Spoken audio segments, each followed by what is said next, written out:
Bonsoir à tous, ravi de vous retrouver en direct comme chaque soir sur KTV. Nous sommes le lundi 17 août et à la une de cette édition, une vague de violence touche à nouveau le 101e département de France. Agression à l'arme blanche, meurtre, caillassage des forces de l'ordre ou encore des pompiers. Pour tenter d'endiguer le phénomène, les représentants de l'État ou encore des communes se réunissent et cherchent des solutions. Le retour au calme est demandé. Paul-Arthur Avit a pu s'entretenir avec le maire de Mamoudzou ce matin pour connaître les mesures qui seront prises au sein du chef-lieu. Reportage. À la suite des malheureux événements qui ont frappé les différentes communes de l'île ces dernières semaines, la mairie de Mamoudzou tente de trouver des solutions pour endiguer ce phénomène. Première réponse apportée, l'annonce de la création d'assises de la sécurité de Mayotte. La sécurité, au-delà de l'affaire de tous, c'est l'affaire de tout un chacun.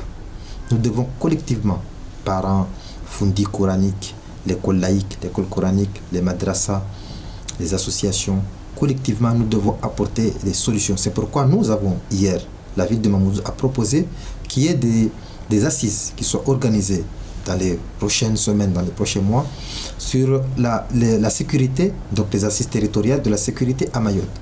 Des assises qui pourront se tenir grâce à la mobilisation des différents acteurs concernés. Par ailleurs, la mairie compte renforcer les effectifs au sein de ses brigades de rue.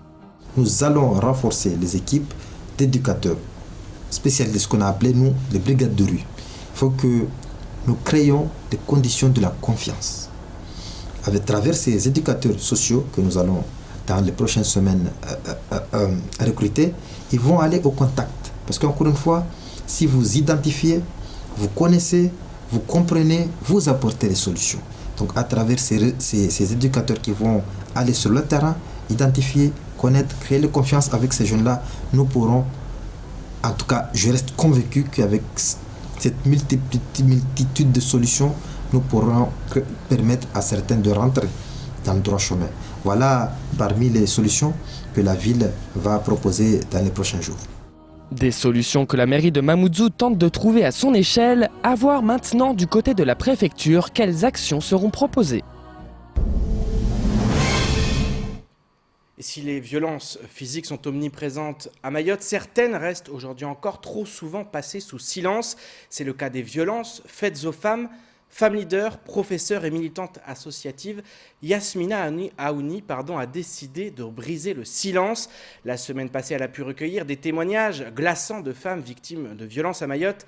Agressions, viols, inceste, il est temps de briser les tabous pour que les auteurs de ces violences soient sévèrement punis par la justice.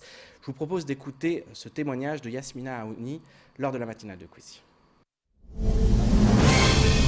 Effectivement, à Mayotte, ce sont des histoires qui sont souvent gardées, passées sous silence. Ouais. Parce qu'on dit souvent aux femmes qu'elles doivent faire le nécessaire pour paraître les plus heureuses possibles, même quand elles ont les pires soucis qui soient au monde.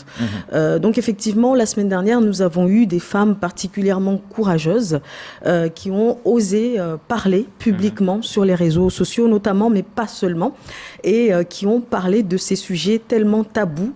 Et effectivement, c'est comme une perche tendue à toutes les femmes victimes de viols incestueux, de violences sexuelles, mais aussi de violences conjugales. Désormais, ce sont les auteurs de ces crimes-là, parce qu'il faut appeler un chat, ce sont les auteurs de ce crime-là qui vont devoir se cacher, qui vont devoir avoir honte de ce qu'ils ont fait. Parce que jusqu'à présent, le silence des victimes était souvent argumenté, justifié par le fait que finalement la honte se déverserait sur la famille tout entière de ces victimes, si jamais elles osaient s'exprimer.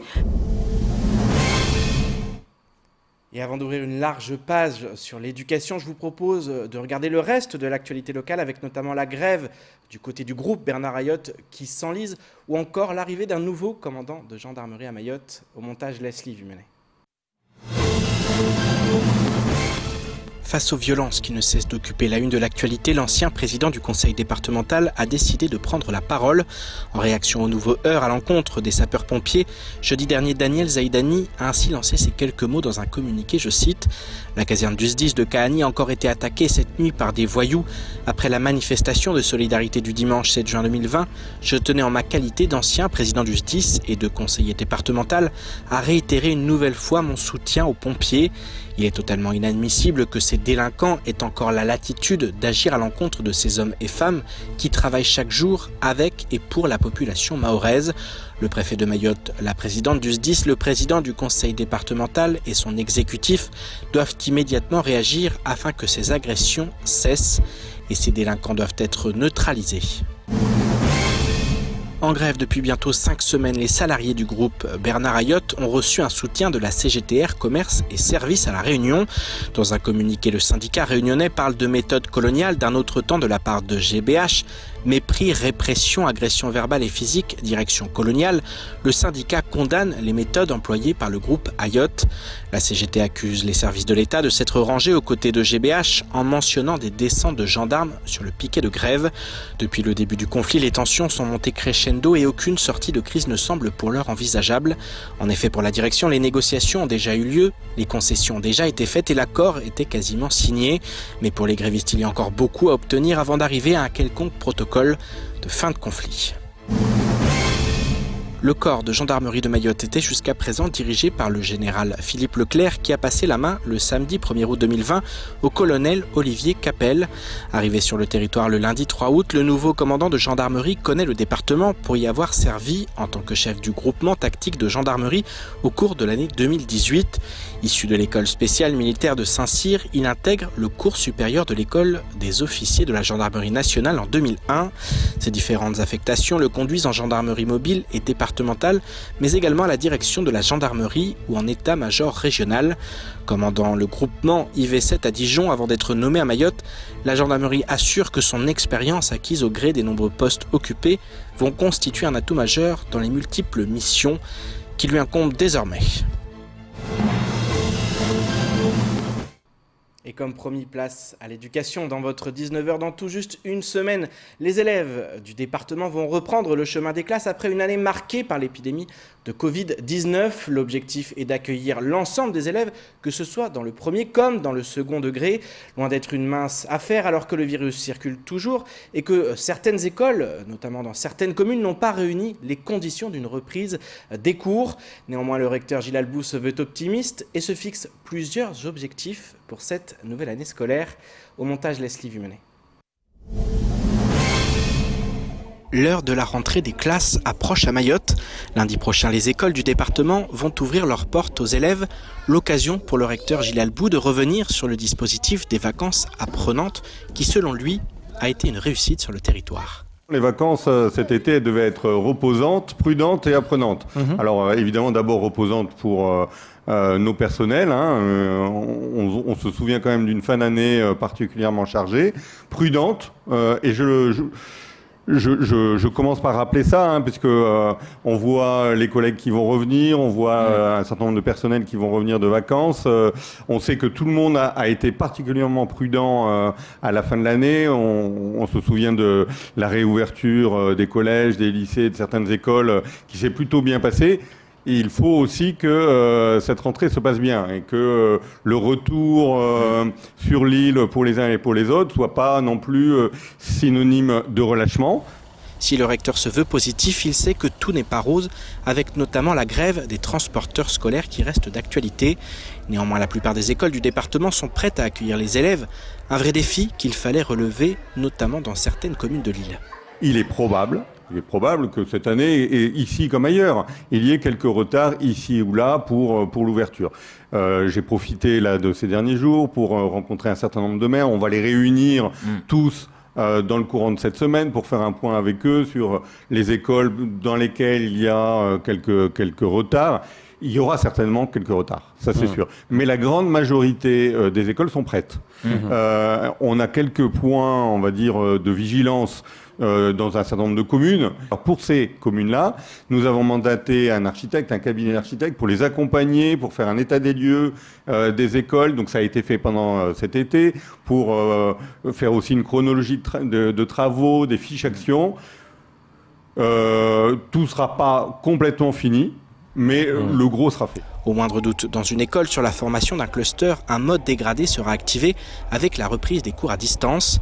Et cette année, le recteur sait qu'il peut compter sur un corps éducatif mieux fourni en enseignants titulaires, un atout à l'aube d'une année scolaire qui s'annonce une nouvelle fois marquée par l'épidémie de Covid-19. C'est la première année où, justement, on a plus d'arrivées que de départs. Ouais. On a une centaine de plus d'arrivées que de départs. Alors, évidemment, c'est le fruit des mesures d'attractivité qu'on a mis en place et qu'on avait longtemps discuté avec les syndicats. Toutes ne sont pas encore abouties. Je tiens à souligner, d'ailleurs, le très bon dialogue qu'on a avec les organisations syndicales là-dessus pour travailler sur l'attractivité. Il y aura encore beaucoup à faire, je le sais. Et donc on aura assez de profs. Et puis vous savez aussi que le gouvernement a créé un grand nombre de nouveaux emplois. Nous avons pas loin de 150 emplois en plus d'enseignants, dans le second degré comme dans le premier degré. Pour le premier degré, je fais juste une parenthèse, ces profs en plus, c'est justement pour scolariser les enfants entre 3 et 6 ans. On a des professeurs des écoles en plus, puisque vous savez qu'une des priorités de cette rentrée, c'est de scolariser les 3-6 ans. Actuellement, seuls 50% des 3-4 ans sont scolarisés sur le territoire, contre plus de 98% en métropole. Le retard à combler est donc immense. Par ailleurs, le recteur fait de la lutte contre le décrochage scolaire une priorité dans le second degré. Rendez-vous est désormais pris lundi pour une rentrée très attendue, tant par les parents que par les élèves. Et les Réunionnais ont entamé ce lundi matin la nouvelle année scolaire, une rentrée particulière car le coronavirus n'épargne pas le département voisin. Pour éviter toute contagion dans les classes, de nombreuses précautions sanitaires ont été prises, masques obligatoires pour certains élèves, mais également pour les enseignants. À Saint-Denis, 26 écoles n'ont pas rouvert leurs portes. La rentrée est en effet reportée au 24 août à cause de foyers épidémiques recensés dans plusieurs quartiers du chef-lieu. Je vous propose de regarder ce sujet diffusé par nos confrères de TF1. C'est le grand jour pour Evelyne, 3 ans, qui découvre sa classe de petite section. Evelyne, est-ce que je peux m'en aller? Tu es sûre? Elle est à l'aise, nickel. Et puis elle est grande, elle est de janvier. Voilà, janvier. Donc c'est une grande fille maman maintenant. L'inquiétude cette année est plutôt du côté des parents. J'ai toutes les inquiétudes d'une maman qui dépose son enfant pour la première fois à l'école, mais là en plus d'une maman qui est confrontée à la crise sanitaire actuelle.